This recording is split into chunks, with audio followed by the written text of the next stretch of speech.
So today we are going to learn the poem of class 11th book Hornbill, and the poem is The Voice of the Rain, यानी कि बारिश की आवाज़, जो कि लिखी है वॉल्ट विटमैन ने. So what is in it? We are going to explore, we are going to learn in every way possible. So he starts with saying, "And who art thou? Said I to the soft falling shore."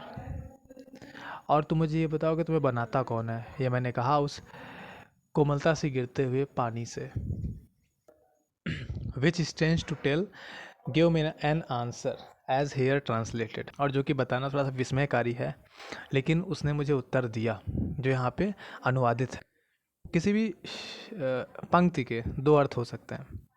The first one is the translated meaning, that is the exact meaning. if I say कि आप उसको अनुवाद कर दो, जो वहाँ पे लिखा है उसको यथाकथित कर दो, यानी कि एज इट इज़ बता दो.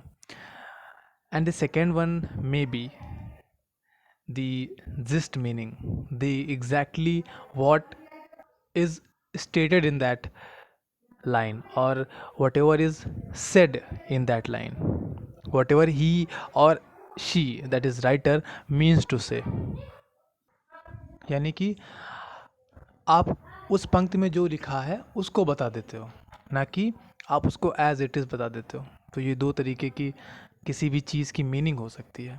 हालांकि दोनों एक ही बात है, मगर समझ के आधार पर ये दो हो सकती है.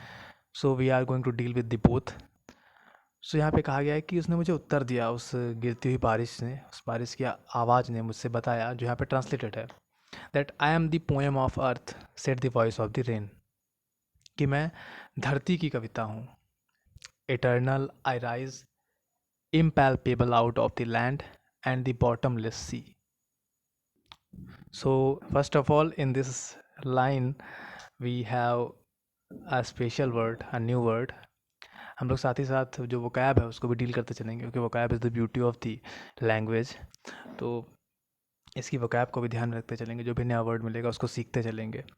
And it is really a beautiful word, that is impalpable. इसको हिंदी में बोलते हैं अस्पृश्य, अर्थात जिसे छुआ ना जा सके.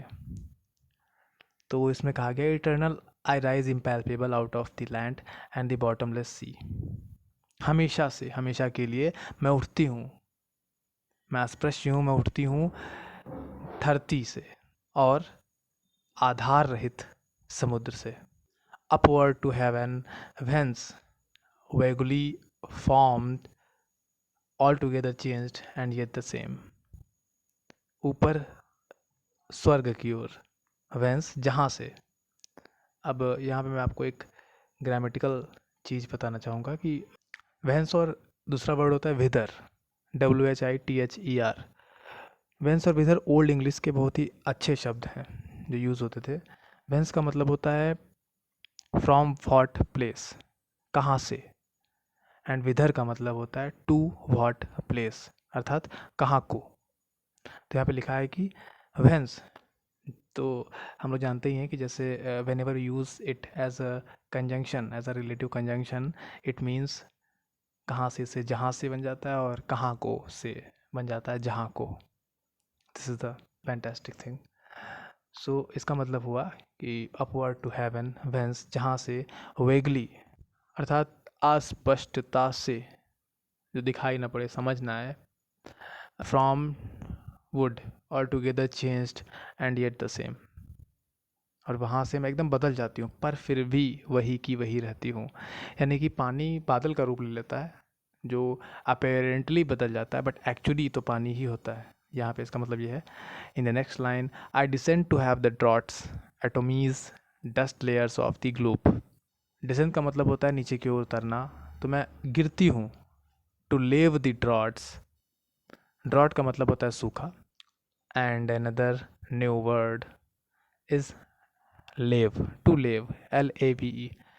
लेव यानी कि जब हम हाथ में पानी लेकर के मुँह की ओर अपनी फेंकते हैं, अपना मुँह धुलते हैं, तो उसे लेव बोलते हैं, मतलब उलीचना. टू लेव द ड्रॉट्स, सूखे को ख़त्म करने के लिए. Atomies dust layers of the globe, globe की जो डस्ट लेयर है उसके रूप में। And all that in them without me were seeds only, latent unborn. और उनमें मेरे बिना सिर्फ बीज थे, लेटेंट अनबॉर्न, जिनका भी जन्म नहीं हुआ था, जो कि लेटेंट थे। सो लेटेंट का मतलब होता है अप्रकट, जो अब तक विकसित नहीं हुए थे।